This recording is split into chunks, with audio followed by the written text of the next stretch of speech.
Hi, my name's John Campbell, and I'm the author of a little book called The Secret of Intimate Relationships. It's a little book, it's only 92 pages, and it's very simple and easy to read.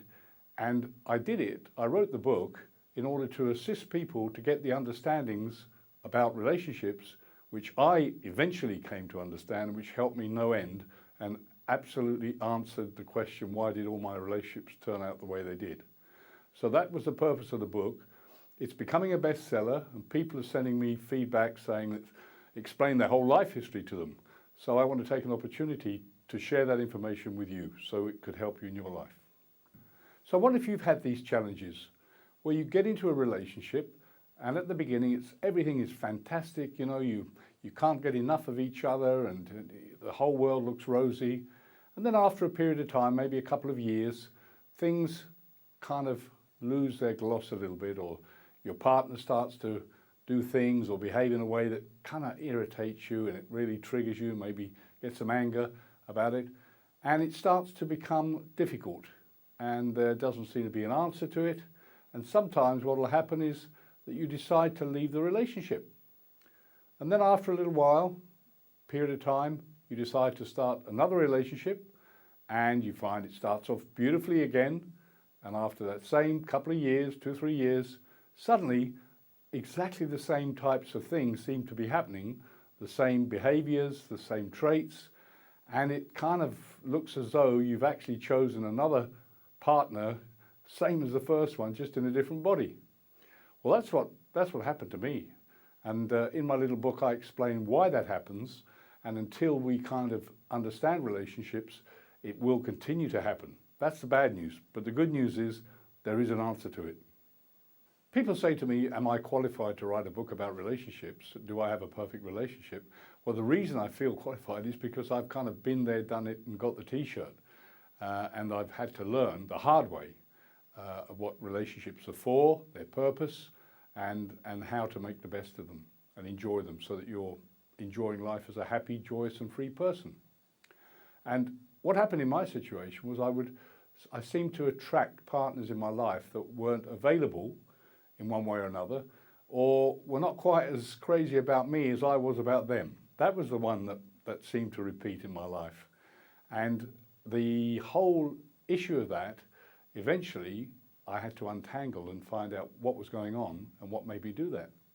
Because that was creating a lot of pain in my life and a lot of pain for the other people involved as well. My journey of finding a solution to these challenges was, first of all, I had to start becoming consciously aware of how I felt.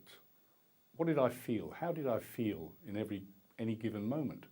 Because I'd actually squashed my feelings. I didn't know what I felt, through work, through alcohol, prescribed medication. All of these things actually dampened down my feelings. And my feelings, I didn't realize at the time, are my internal guidance system. So it's my feelings that are telling me what's best for me. And I wasn't too in touch with those. So one of the first things I had to do was to really let go of things that were blocking access to my intuition and to my feelings. And that was quite a challenge in itself.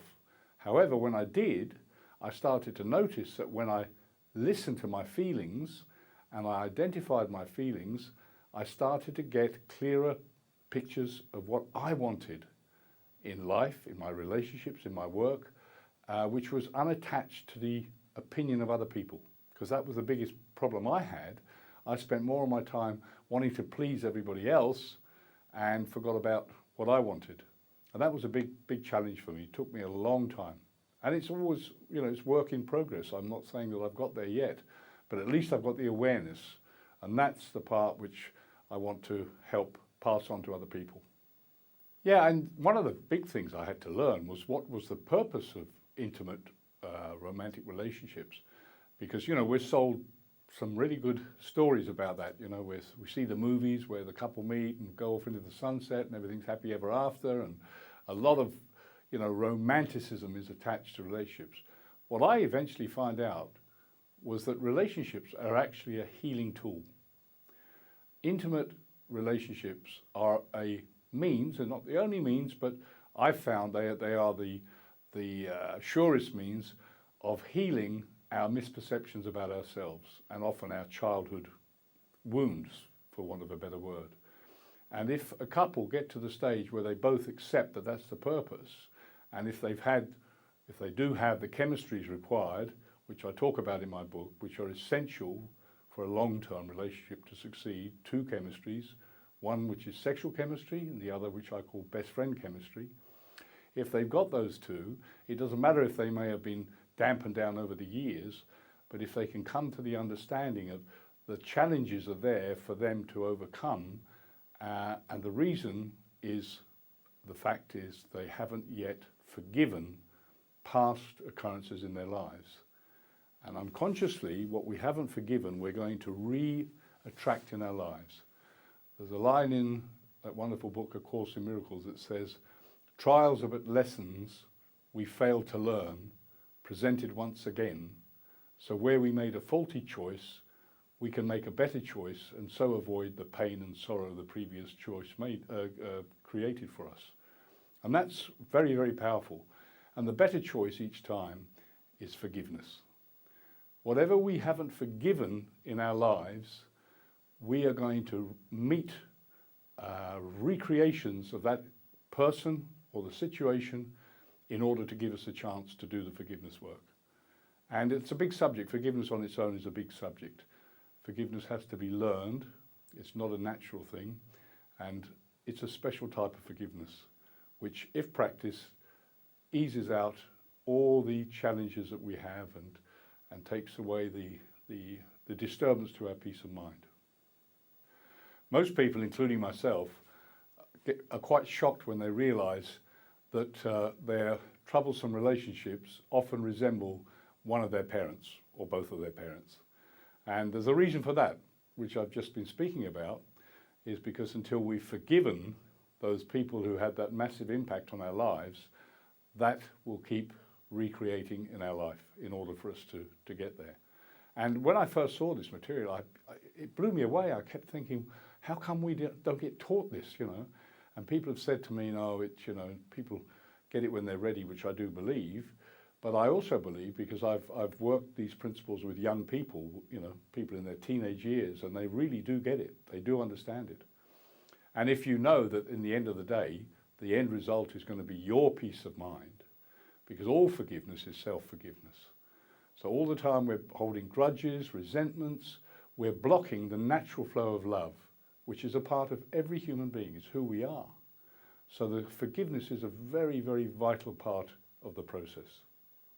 So I started my journey having to work on forgiveness of my parents, who'd been dead for many, many years. My father 27 years and my mother 21 years when I did this work. So the other great news, it's never too late. It's never too late. And once you start doing this work, you'll start to see tremendous changes in your life. And then suddenly I was realizing that I didn't attract the kind of people that represented one or other of my parents. And that was great news.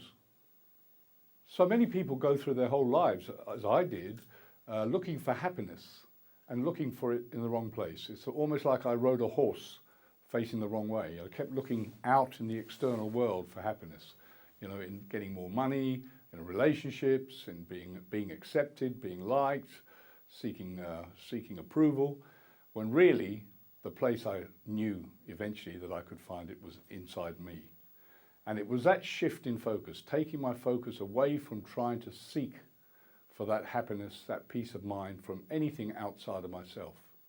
And when the realization of that came, what happened is, of course, I stopped the blame game. And that, of course, many people will realize. They go through their relationships, you know, you make me feel that way, you make me feel this, you make me feel that, none of which is true. What makes us feel anything is our perception of the situation. So when I started to ask myself, what am I making up about me as a result of this situation? So for example, somebody gets mad and angry and starts shouting at you or physically even hitting you or whatever, you make up, or I made up, that I was bad, unlovable, I was guilty, and all that kind of stuff. And really, that is what caused me the pain.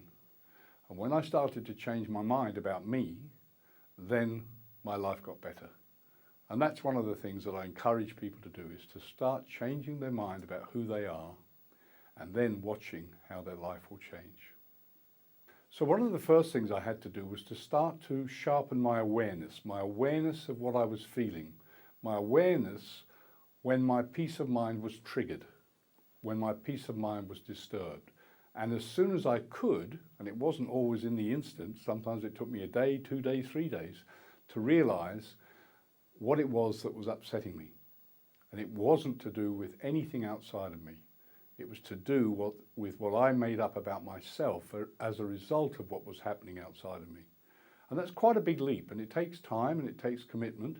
But once I made that commitment, it was amazing how I changed. There's another lesson in the Course in Miracles that says, I am never upset for the reason I think. Doesn't say sometimes, maybe, but never upset for the reason I think. And when I got honest and was able to understand that, and to understand that I am responsible for my emotions, the full set, lock, stock and barrel, and then I'm able to get the awareness of what's triggering me, and very often when did I first feel that feeling, which is when I first made up something about myself which isn't true. And it'll be the same for everybody, because at the core of every one of us is love. That's who we are. And all that's happened is that we've had that core covered up with all sorts of things. We've all got a story to tell. But in the end, I realized it was only a story. And because it was only a story, I could change what I made up about myself. And that's what I work on and still work on constantly. And the net result is I very seldom get triggered now. And if I do, I'm quickly taken to the place of changing my mind about myself. And it becomes a bit of a game. You can play a game with it, and I kind of watch and see. One of the things that still triggers me is my favourite sport, football. So I actually use that as a means to do some more clearing. So whenever I get too uptight about something in the football world, I kind of do the same bit of work on that and bring me back to peace of mind. And it's interesting because I then find I can actually watch a game in a much calmer state and actually enjoy the beauty of the game instead of being so hooked up on winning and all the rest of it. So it can be used in any circumstance. So one of the most common mistakes that people make, and I did, is to actually deprioritize my own feelings, which tells me what's okay for me, what's good for me, what I need to do or what I want to do, over other people's opinions. And that happens the moment we're born, really. We've been born into, very well-meaning parents and teachers and people like that. But right from the start, when we first come in, our intuition is at its strongest point until we start to do this kind of work later in our life. But then what happens is we have parents or teachers who will say to us, doesn't matter what you're feeling, I know what's best for you. And this is in no way blaming teachers or parents, not at all. They've all come through the same process that we're going through.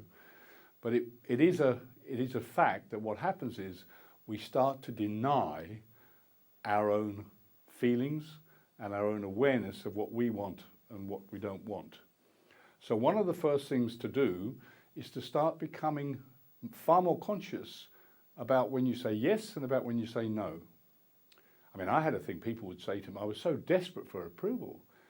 People would come up and say, would you do me a favour? And I'd be immediately saying yes, without even knowing what the favour was. And I had to really look at that, So if people will start just taking time and spending time alone, going within, there's a great saying that if we don't go within, we'll eventually go without. And going within is when we can connect with our inner self, our intuition, our guidance. It's our internal guidance system. And it's how we feel that will tell us whether this is okay for us or it's not okay for us. And to start honouring that. And it's a great, great challenge at the beginning especially, because we're so programmed to please other people, and in the end we forget about pleasing ourselves. And that can lead to all sorts of unpleasant things, illnesses, disease, injuries, accidents. And when we start really checking in, saying, what do I want here? What do I really want? And of course, we all have a desire to get on with people and accommodate each other's needs. but it should never be at the expense of your own true self. So if you found this little introduction video interesting, and it may be asking a few questions of yourself, what I'd invite you to do is to fill in your details at the end of the video, and I'll send you a free chapter from the book, The Secret of Intimate Relationships, that you can then look at and read at your leisure.